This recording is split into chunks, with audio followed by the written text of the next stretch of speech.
So welcome back, dear participants who were on the first deep dive, and welcome to all new participants for joining us in this session right now.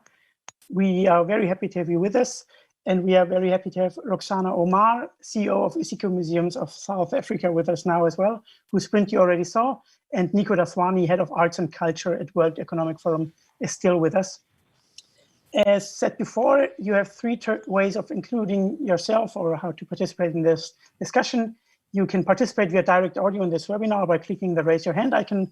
You can ask your question in the chat of this webinar, or you use our online form at campus.re-publica.com if you're following from our website or YouTube. So let's dive in. I would pass the word over to Nico again, and you have the floor. Thank you, Fabian. Hi, Rooksana. Lovely to meet you.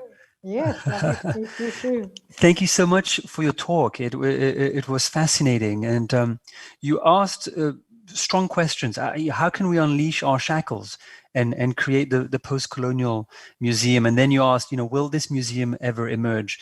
And it got me thinking a little bit about the shackles of the actual physical buildings. You talked about the new type of relevant museum, which develops partnerships with NGOs and social welfare organizations and academics and universities.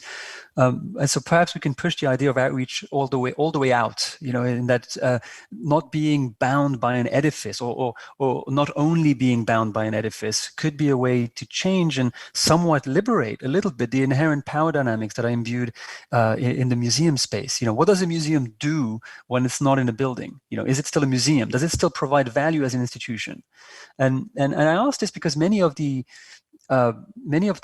buildings of major institutions and cultural institutions are strong physical architectural manifestations of what you talked about, what you discussed, the certain kind of elite and elite aspiration, this sometimes national identity, these temples of knowledge.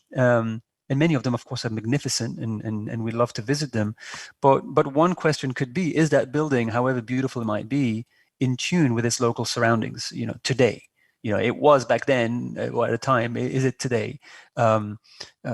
Is it in tune with the local community? Does it feel like a spaceship, out of context, or does it feel like there's a sort of a symbiotic relationship between the building, the programming, and the interaction that happens within it, and the community that it is embedded in?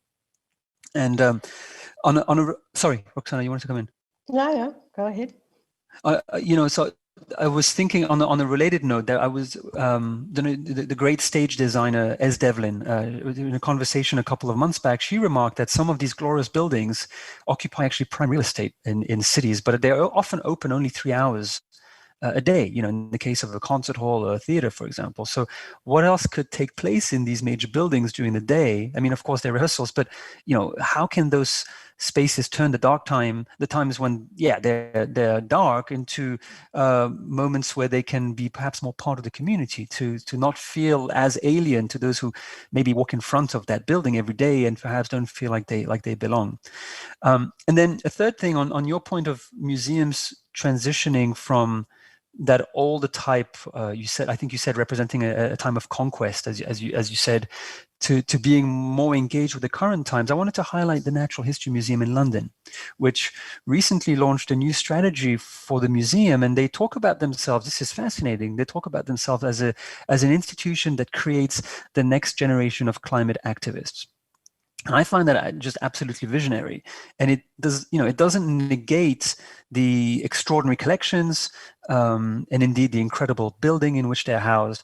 But instead, what it does is it adds a new dimension. It adds a dimension of being consciously an agent of change, and so perhaps it's when these museums have as part of their identity or their redefined identity in this new time, as you talked about it, that great sense of responsibility to being agents of change, of positive change, that the power dynamics maybe begin to change because their inherent role and their relationship to the building begin to change.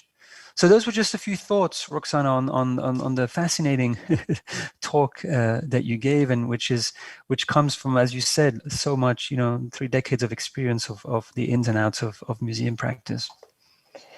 Yes, Nico, I just want to start off by saying that, of course, my frame of reference is very much a part of the South. I'm in Africa. I'm in South Africa, and I work in a museum or serve in a museum that will soon be 200 years old in 2025. And so the shackles you are talking about and that I talk about in the paper relate very directly to those collections and how those collections represent a kind of suppression, represent not a kind, but represent domination, represents suppression, and it leaves out a very important narrative, and that is of the people that were subjugated. And being conscious of that makes us very aware of the fact that the buildings that we are in are regarded as magnificent edifices, but that they also scare people. They make people feel unwelcome, particularly those that have been repressed. And with the Black Lives Matter, people feel that they're going into a government building that doesn't relate to their lives. So what we have done and what I see as something that's very important, and I think there was a man a librarian called John Cotton-Dana, where he wanted museums to, in fact, not just be located in a central point where people could come and visit, where everybody could have access, not just the elite. And he wrote this in, I think, 1917, he wrote this, the work, The Gloom of the Museum.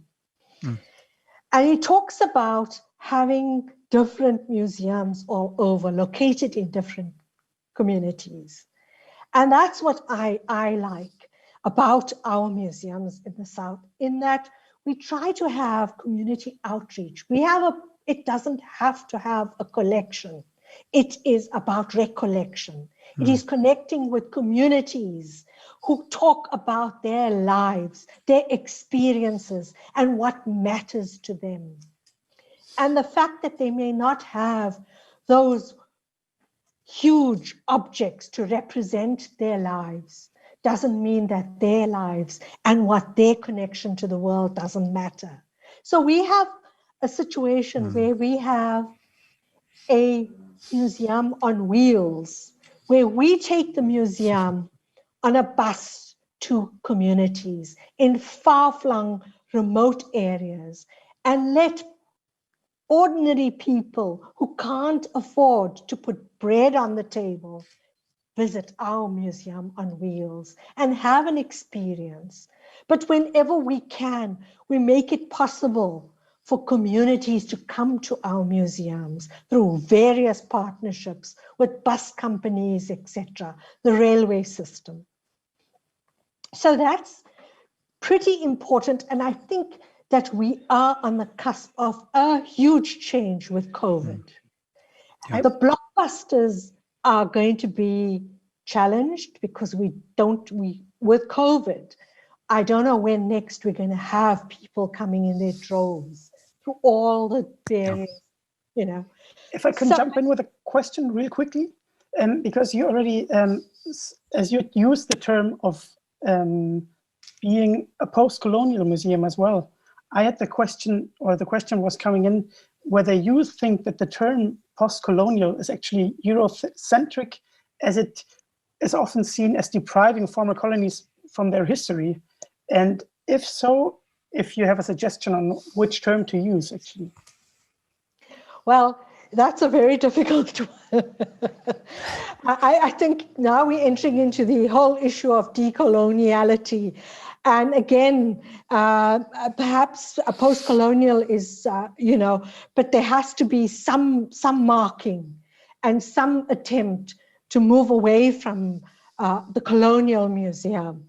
So maybe it shouldn't be the Colonial Museum. Maybe it should be the Community Museum. But maybe it shouldn't be the, I think we're grappling with all these terminologies, and that there's no one defining term for this museum that we're going to see, this ideal museum that is going to be able to have multiple personalities and talk to multiple people and be engaging to everybody within our societies that we serve.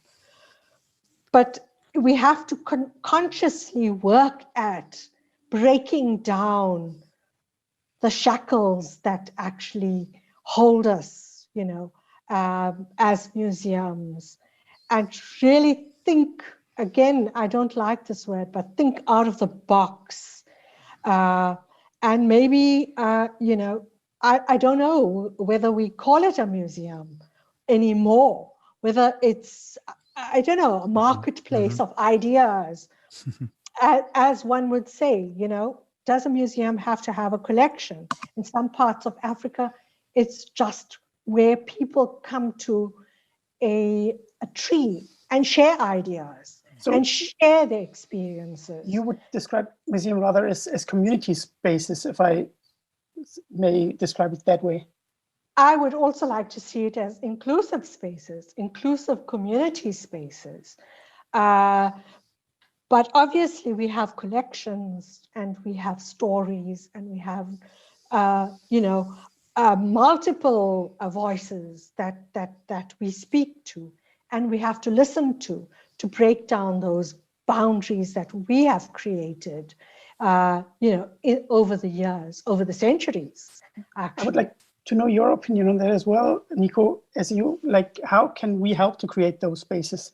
And how can the state also help, or state institutions, or maybe also not state institutions, but maybe public or private foundations help to establish those places and safe spaces for communities?